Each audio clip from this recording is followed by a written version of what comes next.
सभी को नमस्कार।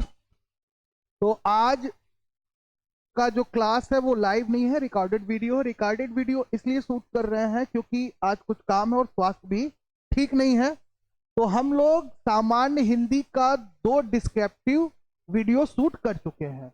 तो आज वीडियो जो लोग देख रहे हैं वो डिस्क्रिप्टिव जो भी वीडियो है जिसपे हम लोगों ने विस्तृत चर्चा किया है हिंदी भाषा और हिंदी भाषा के विकास पर, उसके संवैधानिक विकास पर, साथ ही भाषा के अर्थ, प्रकार और परिभाषा पे चर्चा हुआ है। आज ये तीसरा वीडियो है सामान्य हिंदी का और इसमें हम लोग चर्चा करेंगे आपका जो बहुविकल्पी प्रश्न है वो। ये जितने भी बहुविकल्पी प्रश्न आपका है ये टॉपिक वाइज हमने चूज किया है, यानी पहले हम आपको डिस्क्रिप्टिव उस टॉपिक को पढ़ाएंगे और उसके बाद तब हम आपसे एमसीक्यू हल करवाएंगे। तो फिलहाल हम ये सोच रहे हैं कि आपको हर टॉपिक पे क्वेश्चन सॉल्व करा दें और इसके बाद लास्ट में हम लोग मिक्स करके क्या किया जाएगा, प्रैक्टिस सीट 100 का शूट किया जाए, ताकि आपकी परीक्षा में जो हिंदी वाला पोर्शन है, तो मेरा एक तरीके से ये मानना है, ये सोचकर ये मैं काम कर रहा हूं या ये मेरा उद्देश्य है कि आप हिंदी भाषा में ज्यादा से ज्यादा अंक क्या करें, अर्जित करें। ठीक, तो चलिए एक एक प्रश्न पे हम लोग चर्चा करते हैं और टॉपिक जो भी क्वेश्चन होगा आपका भाषा, भाषा अर्थ, परिभाषा, प्रकार, विकास और हिंदी भाषा का संवैधानिक विकास, इसी टॉपिक से, इसी पॉइंट से रिलेटेड होगा। तो सबसे पहले प्रश्न संख्या 1 पे चलते हैं और एक एक प्रश्न को हम लोग करते हैं हल। तो प्रश्न है आपका कि भाषा किसे कहते हैं, भाषा किसे कहते हैं। तो आप सबने पढ़ा है कि भैया भाषा जो है वो विचारों और भावनाओं को अभिव्यक्त करने का एक माध्यम है। भाषा क्या है? भाषा वह साधन है जिसके द्वारा हम अपने विचारों और भावनाओं को क्या करते हैं, व्यक्त करते हैं। व्यक्त करते हैं या भाषा के माध्यम से हम अपना विचार और भावना किसी एक व्यक्ति से दूसरे व्यक्ति तक पहुंचाते हैं। तो यहाँ पे 4 ऑप्शन है। किसी भी ध्वनि समूह को, विचार और भावों को व्यक्त करने का माध्यम, केवल लिखित रूप को या केवल संकेतों को।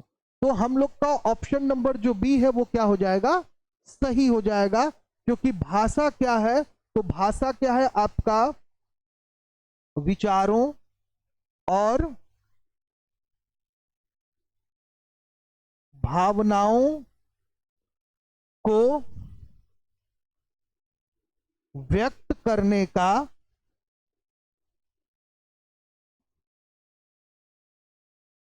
माध्यम है। भाषा क्या है? विचारों और भावनाओं को व्यक्त करने का माध्यम है। ठीक, तो ये वाला आपका क्वेश्चन हल हो गया। आगे चलते हैं और प्रश्न संख्या 2 को देखते हैं। प्रश्न संख्या 2 क्या कह रहा है? प्रश्न संख्या 2 है कि भाषा के मूल तत्व कौन कौन होते हैं। तो यहां पे ऑप्शन ए कह रहा है शब्द, ध्वनि और व्याकरण, दूसरा कह रहा है केवल लिपि, तीसरा है संकेत और चित्र, और मात्र ध्वनि और संकेत। तो भाषा के मूल तत्व यानी इंपॉर्टेंट एलिमेंट्स ऑफ लैंग्वेज पूछ रहा है। इंपॉर्टेंट एलिमेंट्स ऑफ लैंग्वेज की बात करें तो इसमें 3 चीजें आती हैं, शब्द भी आता है, ध्वनि और व्याकरण भी आता है। अगर बात बोली की होती, किसकी होती? बोली की, तो बोली में 2 चीजें आ जाती। कौन कौन सा भाई? बोली में आ जाता आपका ध्वनि, और ध्वनि के साथ साथ आपका आ जाता क्या, दूसरा आ जाएगा आपका क्या, शब्द। लेकिन बात हो रहा है यहाँ पे क्या, व्याकरण का। किसका बात हो रहा है? आपका व्याकरण का। व्याकरण जो होता है, तो आप जानते हैं जो बोली होती है उसमें व्याकरण की क्या होती है, त्रुटि होती है, व्याकरणिक त्रुटियां होती हैं। भाषा जो होता है उसका व्याकरण जो होता है वो क्या होता है, सही होता है या सटीक होता है, या व्याकरण का प्रयोग भाषा के लिए किया जाता है। तो इस प्रश्न का जो उत्तर है हम लोग का ऑप्शन संख्या यानी पहला ऑप्शन सही हो जाएगा, जिसमें शब्द, ध्वनि और व्याकरण। तो भाषा के मूल तत्व कौन कौन से हैं? तो शब्द है, ध्वनि है और क्या है, व्याकरण है। ठीक, अगले प्रश्न पे चलते हैं। अगला प्रश्न, तीसरा प्रश्न क्या कह रहा है? भाषा का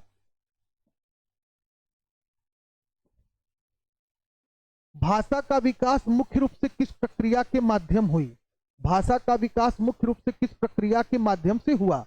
तो यहाँ पे दिया है वैज्ञानिक आविष्कार, केवल लेखन प्रणाली के कारण, केवल अनुवाद के कारण, और दूसरा क्या है, पहला क्या है, प्राकृतिक विकास। क्योंकि आप जानते हैं अगर हिंदी के विकास की बात करें तो सबसे पहले आता है आपका बेटा क्या, संस्कृत आता है, फिर आता है आपका पाली आता है, फिर आता है आपका प्राकृत आता है, और उसके बाद आपका अपभ्रंश, और अपभ्रंश के बाद आपका अवहट्ट और हिंदी आता है। तो यहाँ पे जो प्राकृत है यानी प्राकृतिक विकास जो है वो आपका क्या हो जाएगा, राइट आंसर हो जाएगा। तो इस प्रश्न का जो उत्तर है वो कौन सा होगा, आपका तीसरा जो है वो सही होगा। अगला प्रश्न है, देखते हैं अगला प्रश्न क्या कह रहा है। मानव सभ्यता के प्रारंभिक दौर में भाषा किस रूप में था? ये कह रहा है कि जब व्यक्तियों यानी मानव सभ्यता का जब विकास हुआ, यानी होमो नार्डिक, होमो इरेक्टस, होमो सेपियंस, जब हम लोग हिस्ट्री में पढ़ते हैं तो ये कह रहा है कि भाई जब मानव सभ्यता का शुरुआत हुआ तो भाषा किस रूप में था? लिखित रूप में था, संकेत और ध्वनियों के रूप में था, आधुनिक व्याकरण संरचना के रूप में था, या केवल संस्कृत के रूप में था? तो यहाँ पे पूछ रहा है मानव सभ्यता के प्रारंभिक दौर में भाषा किस रूप में थी? तो संकेत और ध्वनि के रूप में थी। किस रूप में थी? संकेत और ध्वनि के रूप में था। क्योंकि जब हम लोग इंडस वैली सिविलाइजेशन यानी सिंधु घाटी की सभ्यता पढ़ते हैं तो वहां से हमको लगभग 64 अक्षरों का क्या मिलता है, प्रमाण मिलता है। कितने अक्षर का बेटा? 64 अक्षरों का प्रमाण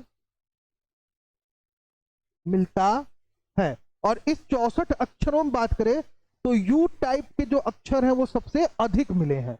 और यहाँ सिंधु घाटी के जो अक्षर मिले हैं, जो संकेत मिले हुए हैं, उन अक्षरों को अभी तक यानी उस लिपि को अभी तक पढ़ा नहीं जा सका है, यानी उसको हम अभी तक पढ़ नहीं पाए हैं कि क्या लिखा है, कैसे लिखा है।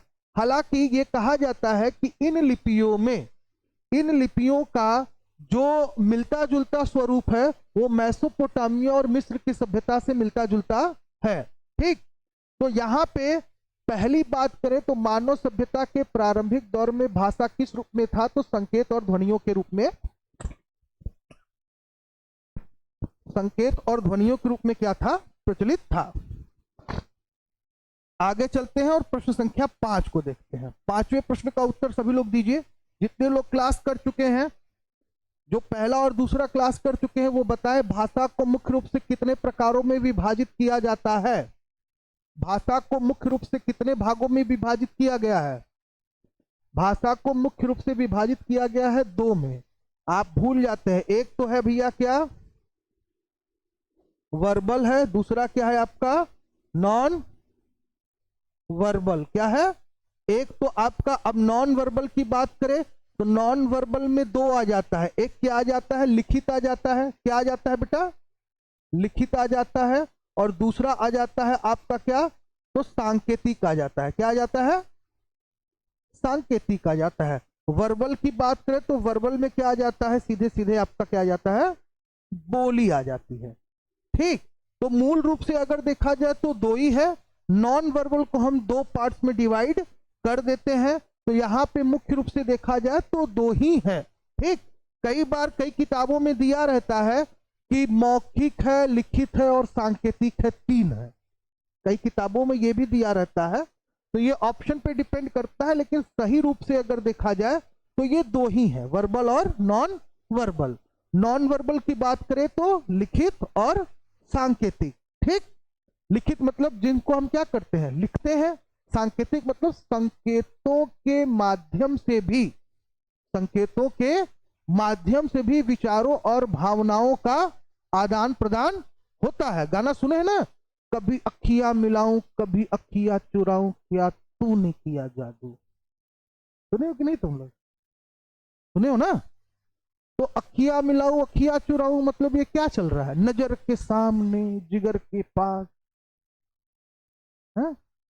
तो ये सब क्या है, मतलब संकेत के माध्यम से, ठीक है, संकेतों के माध्यम से विचारों और भावनाओं का आदान प्रदान किया जा सकता है।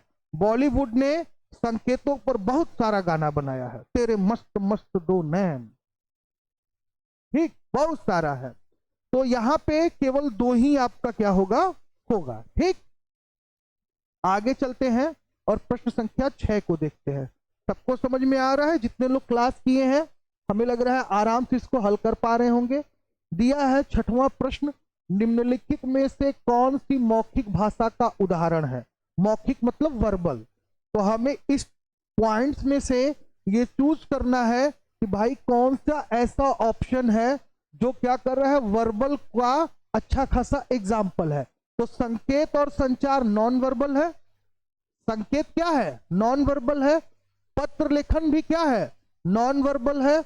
चित्रों के माध्यम से संवाद, ये भी क्या है, किसी माध्यम से हो रहा है, तो ये भी संकेत के माध्यम से वार्तालाप बहुत हो रहा है, मतलब ये क्या है, नॉन वर्बल है। तो यहां रेडियो प्रसारण में बोले गए शब्द, क्योंकि यहां पे दिया गया है बोले गए शब्द। बोले गए शब्द का मतलब कि जब बोलेंगे तो क्या होगा, वर्बल हो जाएगा, तो ये मौखिक है। तो मौखिक का उदाहरण ये है। समझ में आ रहा है? जितने छात्र हैं, चाहे वो यूपीपी का प्रिपरेशन कर रहे हो, जीडी का प्रिपरेशन कर रहे हो, चाहे बिहार बीएड का प्रिपरेशन कर रहे हो, या उसके अलावा बीपीएससी के थ्रू जो लैंग्वेज की परीक्षाएं होती है अगर उसका प्रिपरेशन कर रहे हो, साथ ही अगर आप केंद्रीय विद्यालय या आप अपना सीयूईटी या फिर अगर आप मान लीजिए कि सीएचएस, इन सारी चीजों की अगर तैयारी कर रहे हैं, ऐसी कोई भी परीक्षा जहां से आपसे हिंदी भाषा का प्रश्न पूछा जाता है, तो उन सारे प्रश्नों को हम लोग क्या करेंगे, सारे टॉपिक को बहुत अच्छे से क्लियर करेंगे। और ये पूरा का पूरा वीडियो आपको हमारे चैनल यानी पढ़ा यूट्यूब चैनल पे बिल्कुल फ्री में मिलने वाला है, ठीक है। इसके लिए ना आपको कोई कोर्स परचेज करना है, ना ही कुछ आपको करना है, और एक बार आप सारे वीडियो को सीक्वेंस में देख ले, ठीक, या सारे टॉपिक्स को आप एक बार अच्छे से पढ़ ले। पढ़ने के बाद अपना एक अच्छा सा नोट्स बना ले, फिर आपको कभी हिंदी भाषा और साहित्य पढ़ने की आवश्यकता नहीं पड़ेगी। आपका तीनों चीज क्लियर हो जाएगा, साहित्य भी क्लियर हो जाएगा, व्याकरण भी क्लियर हो जाएगा और भाषा भी क्लियर हो जाएगा। तो यहां पे 6 क्वेश्चन हम लोग हल कर लिए। अब हम लोग 7वें क्वेश्चन की तरफ चलते हैं। 7वां प्रश्न देखते हैं, ब्रेल लिपि क्या बात कर रहा है, ब्रेल लिपि किस प्रकार की भाषा का उदाहरण है? तो ब्रेल लिपि जो होता है वो दृष्टि बाधित यानी जो नेत्रहीन लोग होते हैं, क्या होते हैं, नेत्रहीन, यानी जो बच्चे या जो व्यक्ति देख नहीं पाता है उनको जो है पढ़ाने और सिखाने के लिए ब्रेल लिपि का क्या किया गया था, आविष्कार किया गया था। तो ब्रेल लिपि सीधे क्या हो जाएगा, आपका सांकेतिक भाषा। क्या हो जाएगा, सांकेतिक भाषा। भाई जो व्यक्ति देख नहीं पा रहा है वो व्यक्ति उस चीज को छूकर ही महसूस कर सकता है। तो छूकर महसूस करना मतलब क्या है, ये संकेतहीन है। कौनो चीज गर्म हो कि ठंडा, जब छुई तब न पता चली। तो भाई आंख अगर तोहार बांध दी हम और कहीं चला छू के अब बतावा कि गर्म हो कि ठंडा, तो जब ओके छूबा टच करबा तब न महसूस करके बतेबा कि भाई वो गर्म है कि ठंडा है। तो ब्रेल लिपि एक तरीके का कौन सा भाषा हो जाएगा बेटा, आपका सांकेतिक हो जाएगा। आगे चलते हैं, भाषा के कुल कितने प्रमुख अंग हैं, यानी आपका पार्ट्स ऑफ लैंग्वेज की बात कर रहा है। आप लोगों ने पढ़ा होगा भाषा के कुल प्रमुख अंग 4 हैं, पढ़ाया था हमने। जो लोग वीडियो देखे होंगे उसमें मैंने बताया है भाषा के अंग कितने हैं, 4 हैं। आपने नोट्स बनाया होगा तो आप नोट्स खोल के देख लीजिए। जो ऑफलाइन क्लास हुई थी उसमें मैंने आपको ये बताया था कि भाषा के अंग मूल रूप से कितने होते हैं, 4 होते हैं। उसको तुम लोग देखे नहीं हो, लग रहा है बस ऐसे ही उसको बस छोड़ देते हो क्या? जो पढ़ाए हैं उस पे आपने नोट्स नहीं तैयार किया है, नोट्स तैयार करिए और इस तरीके से पढ़ेंगे तो देखिए कोई मतलब नहीं है। निम्नलिखित में से कौन सा भाषा का एक महत्वपूर्ण अंग है, मतलब पूछ रहा है कि भाई ऐसा कौन सा ऑप्शन है जो लैंग्वेज का एक पार्ट है। तो आपको पता है गणित तो है नहीं लैंग्वेज का पार्ट, और संगीत भी क्या है, नहीं है, और चित्रकला भी क्या है, लैंग्वेज का पार्ट नहीं है। तो यहाँ पे क्या है, ध्वनि, ध्वनि शब्द और ध्वनि शब्द व्याकरण, ये सब ध्वनि शब्द और भाषा वाक्य, ये सब क्या होता है, यही सब ना शब्द उसके अंग होते हैं भाषा के। तो यहाँ पे क्या हो जाएगा, निम्नलिखित में से कौन सा भाषा का एक महत्वपूर्ण अंग है, तो हो जाएगा बेटा आपका क्या, ध्वनि। क्या हो जाएगा, ध्वनि। ठीक, तो इस ऑप्शन का जो राइट आंसर है वो भी आपका हो गया क्लियर। आइए आगे चलते हैं और प्रश्न संख्या 10 को देखते हैं। 10 की अगर बात की जाए तो निम्नलिखित में से कौन सा कथन सही है, यानी हमारे पास कुल 4 स्टेटमेंट हैं, इस चारों स्टेटमेंट में सबसे सही स्टेटमेंट कौन सा है। ऑप्शन नंबर डी की देखते हैं, भाषा केवल लिखित रूप में होती है ना, यह गलत हो जाएगा, क्योंकि भाषा क्या होता है, मौखिक भी होता है। क्या होता है, मौखिक होता है, मौखिक के साथ क्या होता है, सांकेतिक होता है, तो 2 और होता है, इसलिए ये स्टेटमेंट सही नहीं है। फिर कह रहा है विभाषा का कोई व्याकरण नहीं होता, ये भी नहीं सही है। बोली किसी क्षेत्र विशेष में प्रचलित होती है, बोली विभाषा, और ये भी गलत है, तो दूसरा ऑप्शन आपका सही हो जाएगा, बोली किसी क्षेत्र विशेष में प्रचलित होती है।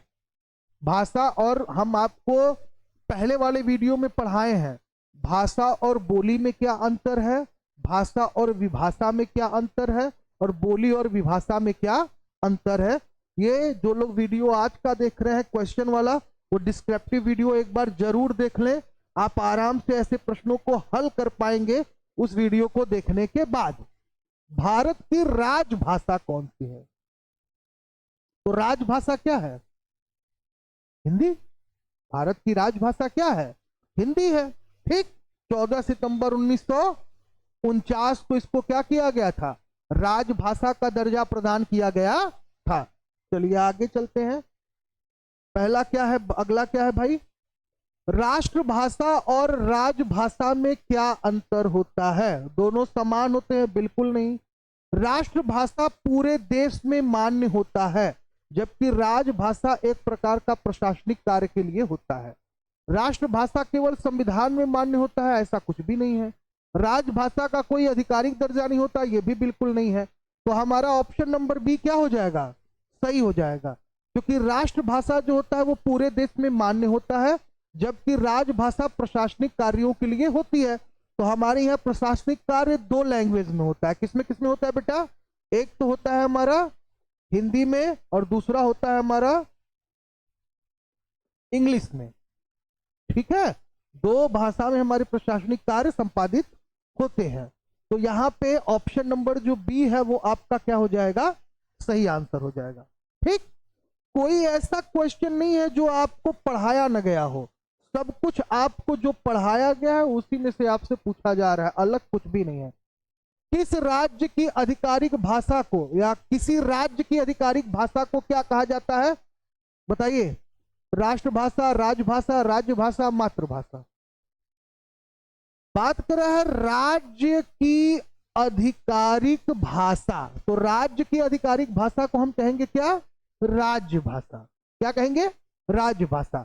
अब जैसे यही पे प्रश्न हम बदल दें, हम आपसे पूछ दें कि हिंदी कुल कितने राज्यों की राज्य भाषा है, कितने, 9। वेरी गुड, यानी 9 राज्य ऐसे हैं जहां की जो आधिकारिक भाषा है, क्या है, आधिकारिक जो भाषा है वह क्या है आपका बेटा, तो हिंदी है। तो यहाँ पे 9 राज्यों की जो आधिकारिक भाषा है वो क्या है, हिंदी है। समझ में आ रहा है। चलिए आगे चलते हैं और आगे देखते हैं प्रश्न संख्या 14 को। बहुत ही बढ़िया प्रश्न है और इंपॉर्टेंट भी है कि भारतीय संविधान के किस अनुच्छेद में राजभाषा से संबंधित प्रावधान दिए गए हैं। तो आप सबको पता है 343 से 351, 343 से लेकर 351 तक अनुच्छेद में भारतीय संविधान के आपका क्या किया गया, संबंधित भाषा संबंधित प्रावधान को क्या किया गया है। बाकी इन सबों का संबंध बिल्कुल किसी भी भाषा से उससे नहीं है। प्रश्न संख्या 15 पे चलते हैं। 15 देखते हैं। निम्नलिखित में से कौन सा राज्य अपनी राजभाषा के रूप में हिंदी का उपयोग करता है? तो उत्तर प्रदेश। महाराष्ट्र में मराठी है, तमिलनाडु में तमिल है, पश्चिम बंगाल में बांग्ला है। ठीक, तो हिंदी उत्तर प्रदेश में। आगे चलते हैं और प्रश्न संख्या, विश्व में सबसे अधिक बोली जाने वाली भाषा, वेरी इंपॉर्टेंट क्वेश्चन, बताइए विश्व में सबसे अधिक बोले जाने वाली भाषा कौन सी है? विश्व में पूछ रहा है अकॉर्डिंग टू वर्ड, ये होगा मंदारिन चीनी। मंदारिन चीनी जो होता है वो विश्व में सबसे अधिक क्या किया जाता है? बोला जाता है। फॉर एग्जाम्पल, जनसंख्या की दृष्टि से दूसरे नंबर पर कौन है इस समय? चाइना। और चाइना में क्या है कि पूरे चाइना में क्या किया जाता है? पूरे चाइना में चाइनीज ही है। हमारे यहाँ भारत अगर 2023 के बाद नंबर 1 पर अगर संख्या की दृष्टि से आ गया है, लेकिन हम जनसंख्या में ज्यादा तो है पर हमारे यहाँ बहुभाषी लोग हैं। अलग अलग भाषाओं का क्या किया जाता है? प्रयोग किया जाता है। पंजाबी, उड़िया, कन्नड़, तमिल, तेलुगु, मलयालम, ठीक है, अलग अलग। और लेकिन यहाँ पर क्या है? पूरा का पूरा मंदारिन चीनी। तो यहाँ पे मंदारिन चीनी जो है विश्व में सबसे अधिक बोले जाने वाली भाषा मंदारिन चीनी। लेकिन अगर आपसे पूछे भारत में सबसे ज्यादा बोलने वाली भाषा, तो भारत में क्या होगा बेटा? हिंदी होगा। क्या होगा? हिंदी होगा। क्योंकि आप जानते हैं भाषा परिवार जो इंडो ग्रीक है आपका भारोपीय भाषा, उसमें सबसे अधिक इसका परसेंटेज है। लगभग आपका 71 या 73% के करीब क्या होता है? ये बोला जाता है। ठीक, अगले प्रश्न पे चलते हैं। प्रश्न संख्या 16 क्या कह रहा है भाई? देखते हैं। निम्नलिखित में से कौन सी भाषा संयुक्त राष्ट्र की आधिकारिक भाषाओं में शामिल नहीं है? कौन सी ऐसी भाषा है जो संयुक्त राष्ट्र की आधिकारिक भाषाओं में शामिल नहीं है? तो देखिए, जर्मन। जर्मन जो है वो क्या है? आधिकारिक भाषाओं में शामिल नहीं है। संयुक्त राष्ट्र संघ के भाषाओं में अरबी शामिल है, फ्रेंच शामिल है, रूसी शामिल है। जर्मन जो है, जर्मन भाषा को क्या किया गया है? संयुक्त राष्ट्र संघ की आधिकारिक भाषाओं में शामिल नहीं किया गया है। तो इसका जो राइट आंसर हो जाएगा वो कौन सा हो जाएगा? हम लोग का ऑप्शन नंबर सी है, वो राइट आंसर हो जाएगा। भाषा और लिपि में क्या अंतर होता है? दोनों समान होते हैं? बिल्कुल नहीं। एक मौखिक है, एक अमौखिक, यानी एक वर्बल है, एक नॉन वर्बल है, तो दोनों समान तो है नहीं। भाषा केवल लिखी जा सकती है, नहीं बोली भी जा सकती है, ये भी गलत है। लिपि के बिना भाषा का अस्तित्व नहीं है, ऐसा कुछ भी नहीं है। तो भाषा ध्वनि आधारित होता है, जबकि लिपि जो होता है वो क्या होता है? लिखित रूप में होता है। तो ये सही है, ऑप्शन नंबर बी क्या हो जाएगा? सही हो जाएगा। ठीक, निम्नलिखित में से कौन सी लिपि नहीं है? लिपि नहीं है तो देवनागरी हिंदी की लिपि है, ब्राह्मी से देवनागरी की उत्पत्ति हुई है, गुरुमुखी लिपि पंजाबी का है ही। तो जो तमिल है वो क्या है? नहीं है। तमिल जो है वो क्या है? तमिल भाषा है, लिपि नहीं है। तो लिपि क्या है इसकी? तमिल की लिपि क्या है? द्रविड़ है ना, द्रविड़ या प्राकृत संस्कृत जो होता है वो। आगे चलते हैं। हिंदी भाषा को भारत की राजभाषा कब घोषित किया गया? तो 14 सितंबर 1949। अभी कुछ देर पहले हम लोग इसके बारे में चर्चा किए थे कि इसको 14 सितंबर 1949 को क्या किया गया था? राजभाषा घोषित किया गया था। आइए 21वें प्रश्न की तरफ बढ़ते हैं। हिंदी भाषा का विश्व स्तर पर क्या महत्व है? तो यह केवल भारत में बोली जाती है, यह संयुक्त राष्ट्र की आधिकारिक भाषा है, यह विश्व की दूसरी सबसे अधिक बोली जाने वाली भाषा है, इसमें केवल धार्मिक ग्रंथों में उपयोग किया जाता है। कौन सा सही होगा बताइए?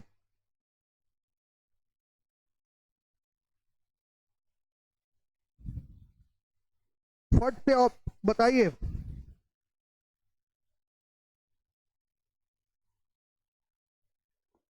तो ये क्या है? यह विश्व की दूसरी सबसे अधिक बोले जाने वाली भाषा है। पहली कौन सी हो गई? कौन सा चीनी? मंडारवी चीनी। दूसरी कौन सी हो गई? हिंदी, याद रहेगा?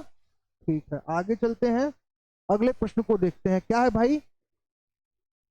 निम्नलिखित में से हिंदी भाषा के प्रसार में कौन सा माध्यम सबसे अधिक सहायक है?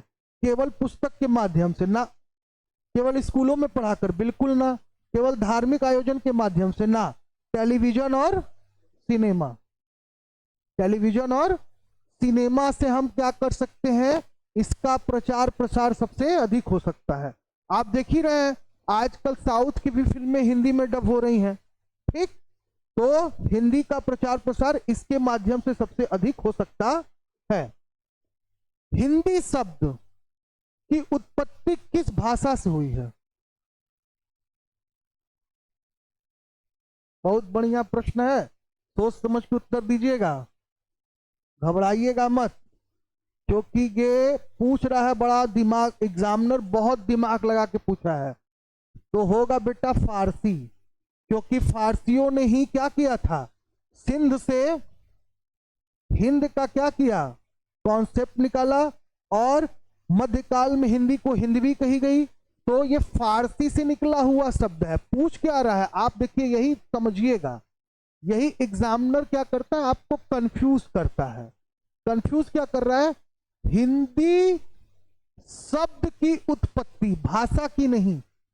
अगर यही पूछ देता है हिंदी भाषा की उत्पत्ति किससे हुई है, तो संस्कृत हो जाता। या करें हिंदी शब्द की उत्पत्ति किस भाषा से हुई है, तो हिंदी शब्द की जो उत्पत्ति है वो किससे हुई है भाई?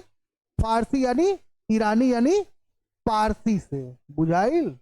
हाँ, ऐसे ही अंड का बंड परीक्षा में मार के इबा ना, तो फिर जानने ने कहा हुई कब, अरे सर हम तो सही मार के आए थे, तब कहोगे सुप्रीम कोर्ट चलते हैं, हम तो सही मार के आए थे। तो ऐसा कुछ नहीं है। मध्यकाल में हिंदी भाषा को किस नाम से जाना जाता था? तो पढ़े हैं आप क्या? हिंदवी। क्योंकि खड़ी बोली क्या है? आधुनिक काल का है। खड़ी बोली क्या है? आधुनिक काल का है। ब्रज भाषा और अवधी ये दोनों ही क्या है? बोली है भाई। बोली है मतलब क्या है? क्षेत्रीय बोली है। क्या है? क्षेत्रीय बोली है। पूछ रहा है मध्यकाल में हिंदी भाषा, तो भाषा को अभी हमने कुछ देर पहले बताया था, मध्यकाल में क्या कहा जाता था? इसको हिंदवी कहा जाता था। क्या कहा जाता था? हिंदवी। तो ये हिंदवी के रूप में क्या था? प्रचलित था। समझ में आया? अब आगे थोड़ा बढ़िया बढ़िया प्रश्न आएगा ना। अभी तो चल रहा था वो बेसिक चल रहा था, आप पटाक पटाक बता रहे थे। अब यहां से उत्तर दीजिए, हिंदी भाषा का विकास मुख्य रूप से किस भाषा परिवार का है? तो भारोपी, इंडो यूरोपियन परिवार से हिंदी भाषा का क्या हुआ है? विकास हुआ है। अभी कुछ देर पहले हम लोग इसकी चर्चा किए थे। आगे चलते हैं, आगे देखा जाए। हिंदी भाषा का प्रारंभिक रूप बहुत बढ़िया है। हिंदी भाषा का प्रारंभिक रूप क्या था? अवधी था, ब्रज था, अपभ्रंश था, या प्राकृत था? बताइए फट से। अरे कहां प्राकृत था? हिंदी भाषा का प्रारंभिक रूप कौन से था? तो तुम लोग एक चीज बेटा देखो, ध्यान रखा करो, हिंदी की आदि जननी क्या है? तो संस्कृत है। संस्कृत के बाद क्या है? तो पाली है। पाली के बाद क्या है? तो प्राकृतिक है। ठीक है, प्राकृत है। प्राकृत के बाद क्या है? तो अपभ्रंश। पूछ क्या रहा है? हिंदी भाषा का प्रारंभिक रूप कौन सा था? तो अपभ्रंश था ना। क्या था? अपभ्रंश था। तो इसका राइट आंसर क्या हो जाएगा? अपभ्रंश हो जाएगा। अपभ्रंश के कितने भेद होते हैं? 6। अपभ्रंश के कितने भेद हैं? अपभ्रंश के भेद कितने होते हैं? 6। कौन कौन सा? एक तो है आपका मराठी या महाराष्ट्री, फिर क्या है? मगधी, फिर क्या है? अर्धमागधी, फिर क्या है? ब्राचड, फिर क्या है? बताओ। खस है। एक और कौन सा है? को क्या पैसाज कहते हैं शायद, कई कई किताब में इसको पैसाज लिखा गया है। तो ये 6 भेद होते हैं किसका, अपभ्रंश का। और प्रारंभिक की बात करें तो ये क्या हो जाएगा, अपभ्रंश से हो जाएगा। क्या हो जाएगा, अपभ्रंश से हो जाएगा। आवा अगला प्रश्न देख लें भाई साहब का, आधुनिक हिंदी का विकास मुख्य रूप से किस बोली से हुआ, खड़ी बोली से। अभी कुछ देर पहले हम आपको बताए हैं आधुनिक हिंदी का विकास मुख्य रूप से किस बोली से हुआ, तो खड़ी बोली से हुआ। ठीक,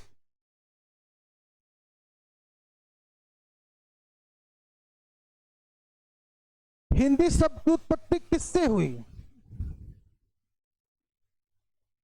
बताइए। संस्कृत के सिंधु से, संस्कृत के सिंधु शब्द से। हिंदी व्याकरण से नहीं, प्राकृतिक भाषा से नहीं, पाली भाषा से नहीं, हिंदी शब्द की उत्पत्ति संस्कृत के सिंधु शब्द से हुआ। अभी कुछ देर पहले हम लोग डिस्कस किए थे। फारसी भाषा में हिंदी शब्द का क्या अर्थ है, भारतीय भाषा। फारसी भाषा में हिंदी शब्द मतलब भारतीय भाषा।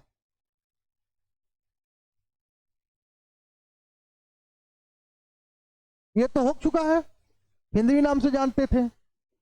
आइए, हिंदी शब्द का मूल अर्थ, हिंदी शब्द का मूल अर्थ क्या है, केवल उत्तर भारत की भाषा, भारत की भाषा, केवल धार्मिक भाषा या विदेशी भाषा, बताइए फट से।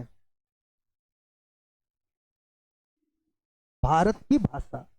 हिंदी का जब भी नाम आता है तो क्या आता है, भारत के राजभाषा के रूप में इसका वर्णन किया जाता है। किस रूप में किया जाता है, भारत के राजभाषा के रूप में इसका वर्णन किया जाता है। भाषा के संदर्भ में हिंदी शब्द का सबसे पहले प्रयोग किसने किया, अमीर खुसरो।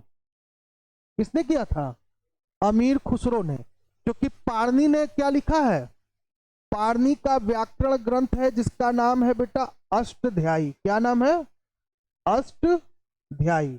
अष्टध्यायी जो है वो किस में है, तो संस्कृत में है।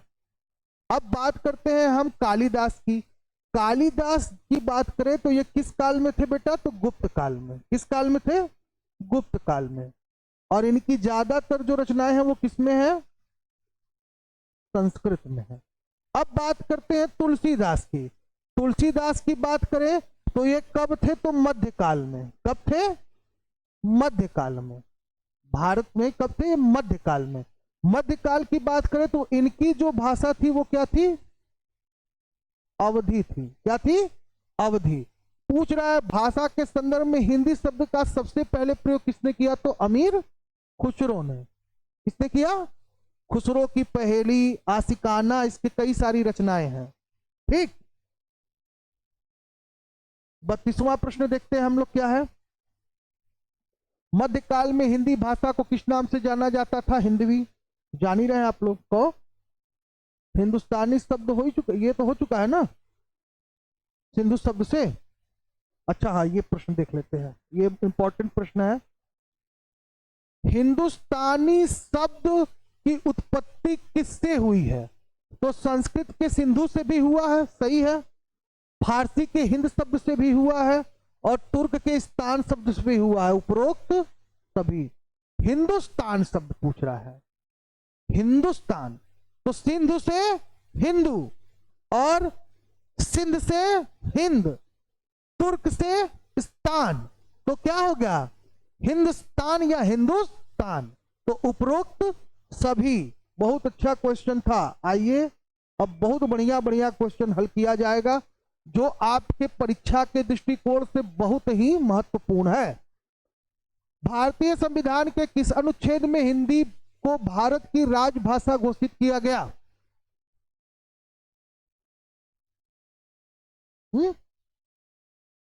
343, अनुच्छेद 343, 343 से 351 तक इसका वर्णन है।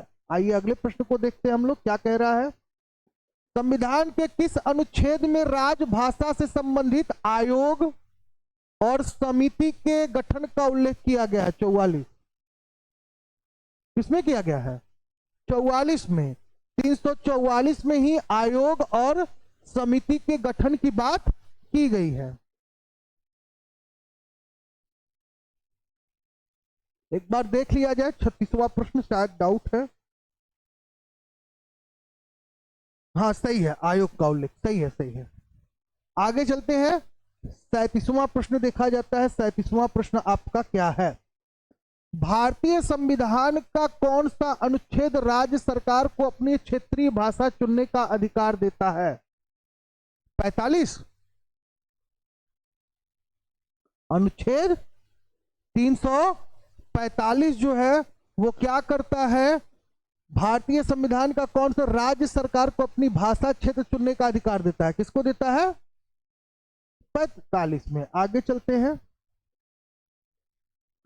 भारत सरकार विभिन्न राज्यों के बीच आधिकारिक संचार के लिए किस अनुच्छेद में प्रावधान किया है?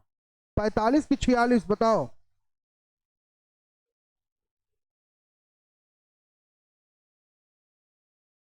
क्योंकि देखिए इसकी बात करें, 1 मिनट रुक जाइए। ये जो प्रश्न है इसमें यहां पे भारतीय संविधान का कौन सा अनुच्छेद राज्य सरकारों को अपनी क्षेत्रीय भाषा चुनने का अधिकार देता है? ये आपका सही आंसर होगा 45। हम 44 मार्क किए थे क्या पिछली बार? 45 ही था, सही है। अब बात कर रहा है आगे। आगे क्या कह रहा है कि भैया भारत सरकार और विभिन्न राज्यों के बीच आधिकारिक संचार के लिए किस अनुच्छेद में प्रावधान किया गया है? तो आपका अनुच्छेद कौन सा होगा? 46। कौन सा होगा? 46। तो अनुच्छेद आपका 46 जो है वो क्या है? आपका राइट आंसर है। अगला प्रश्न क्या है देख लेते हैं। किस विशेष भाषा को या किसी विशेष भाषा को एक राज्य में आधिकारिक भाषा के रूप में मान्यता देने के लिए कौन सा अनुच्छेद लागू होता है? 47। अनुच्छेद 347 ना। अनुच्छेद 347 आपका कहता है, क्या कहता है भाई? कि हम क्या करते, किसी विशेष भाषा को क्या कर सकते हैं? किसी विशेष भाषा को राज्य भाषा में आधिकारिक भाषा के रूप के लिए मान्यता प्रदान करते हैं। चलिए 40वां प्रश्न का उत्तर बताइए सब लोग फट से। 40वां प्रश्न का उत्तर बताइए। भारतीय संविधान के अनुसार उच्चतम न्यायालय क्या कह रहा है? उच्चतम न्यायालय और उच्च न्यायालयों में किस भाषा का उपयोग किया जाएगा? तो अंग्रेजी। किसका किया जाएगा? अंग्रेजी। कुछ विशेष परिस्थिति में इस वाले कंडीशन में क्या किया जा सकता है? दूसरे भाषा का प्रावधान किया गया है, लेकिन यहां पे अंग्रेजी वाला जो ऑप्शन है वो क्या हो जाएगा? आपका सही होगा। क्या कह रहा है अगला देखिए।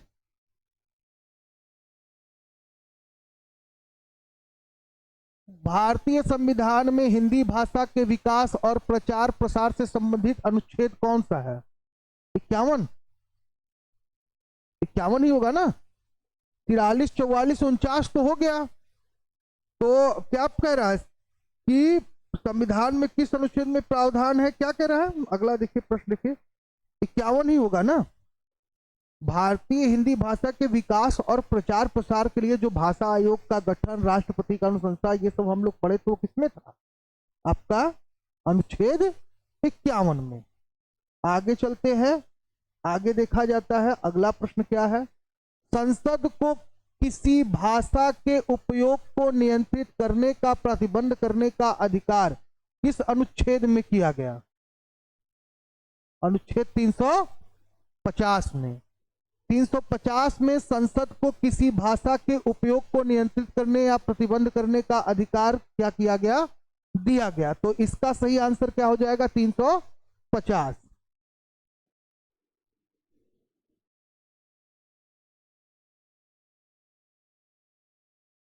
संविधान के किस अनुच्छेद में यह प्रावधान है कि प्रत्येक व्यक्ति को अपनी भाषा में शिकायत करने का अधिकार है? बताइए।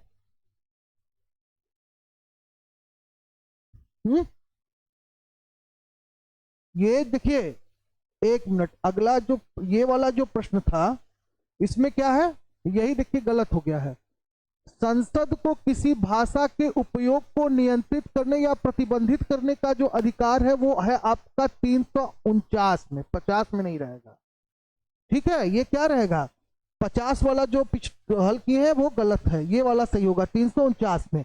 यहां पे जो है ये 50 होगा, ये क्या है, ये 50 होगा। संविधान के किस अनुच्छेद में यह प्रावधान किया गया कि प्रत्येक व्यक्ति को अपनी भाषा में शिकायत करने का अधिकार है, तो ये हमारा क्या हो जाएगा, अनुच्छेद 350। एक मिस्टेक हो गया था, उसको आप सही कर लीजिएगा। 44वां प्रश्न की तरफ चलते हैं। 44वां प्रश्न क्या कह रहा है कि भारतीय संविधान में भाषा के आधार पर प्राथमिक शिक्षा प्राप्त करने का अधिकार, तो अनुच्छेद 350 ए पढ़े थे हम लोग ना, 350 ए में ही ये प्रावधान किया गया था कि जो प्राथमिक शिक्षा है बच्चों को वो क्या किया जाए, उनकी भाषा में प्रदान किया जाए। तो ये जितना भी चीज था, जितना भी हम लोग 44 प्रश्न हल किए हैं, ये पूरा का पूरा 44 प्रश्न आपको जो ये टॉपिक, 2 टॉपिक मैंने पढ़ाया था। पहला टॉपिक हम आपको पढ़ाए थे भाषा का अर्थ, परिभाषा, प्रकार और भेद, बोली, विभाषा और भाषा में अंतर। पहला टॉपिक पे ये वीडियो था।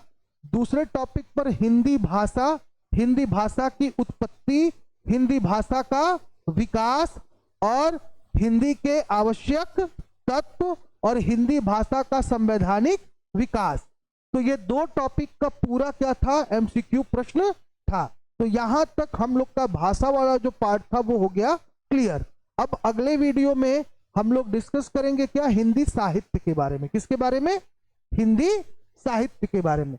साहित्य के बारे में सबसे पहले हम लोग जो है कि हिंदी साहित्य की इतिहास को थोड़ा उस पर हम लोग डिस्कस करेंगे, पॉइंट टू पॉइंट डिस्कस करेंगे, बहुत डीप डिस्कस नहीं करेंगे। इतना डिस्कस होगा कि जिससे कि प्रीवियस ईयर में आपके प्रश्न आए हों, तो पहले आए हुए प्रश्नों के अकॉर्डिंग हम पूरे साहित्य को क्या करेंगे, डिस्कस करेंगे। तो आज का ये जो सेशन है, आज का ये जो वीडियो है, ये 44 क्वेश्चन पे समाप्त करते हैं। अगला फिर हम आपको डिस्क्रिप्टिव पढ़ाने के बाद तभी ऑब्जेक्टिव क्या करेंगे, आपसे डिस्कस करेंगे। ठीक, एक बार सारे प्रश्नों को एक बार फिर से देख लीजिएगा, डिस्क्रिप्टिव वीडियो को भी अच्छे से देख लीजिएगा। क्योंकि मैं एक बार आपको पढ़ा चुका हूं हिंदी, दोबारा मैं ये रिवीजन करा रहा हूं। तो मैं ये चाहता हूं कि जिन बच्चों ने नोट्स नहीं बना पाया था, जो लोग उस समय क्लास में अवेलेबल नहीं थे, वो लोग क्या करेंगे कि इस वीडियो को देखते हुए अपना नोट्स बना लेंगे। प्लस पॉइंट ये भी रहेगा कि वीडियो आपका हमेशा यूट्यूब चैनल पे पड़ा रहेगा। ठीक, तो आज के लिए हिंदी का क्लास यहीं पे समाप्त करते हैं। जय हिंद, जय भारत, स्वस्थ रहे, मस्त रहे।